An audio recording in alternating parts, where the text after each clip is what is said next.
Hello everyone, আসসালামু আলাইকুম। আপনাদের সাথে আমি এই ড্রয়িংটি অনেক আগে শেয়ার করেছি।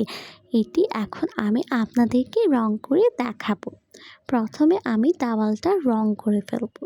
আমি বিলাইটি কোনো কালার করছি না, আপনারা আপনাদের ইচ্ছা মতন কালার করতে পারেন বিড়ালটি। তারপর নিচে আমি রং করে ফেলবো গাঢ় সবুজ আর হালকা। তারপর নিচে যে ঘাসগুলো ছিল সেগুলো এঁকে ফেলবো। তারপর যে বিল্ডিংটা ছিল সেটা ব্লু কালার দিয়ে স্কাই কালার দিয়ে সুন্দর করে কালার করে ফেলবো। পরে এগুলো ব্লু কালার। তারপর আমি সব গাছগুলো গাঢ় ব্লু কালার, তারপর গ্রিন কালার, এরপর লাইট গ্রিন।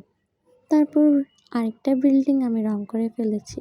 আপনারা আপনাদের ইচ্ছে মতন রং করতে পারেন। আমি আকাশটা রং করে ফেলেছি। কেমন হয়েছে তা অবশ্যই কমেন্টে জানাবেন। Bye bye.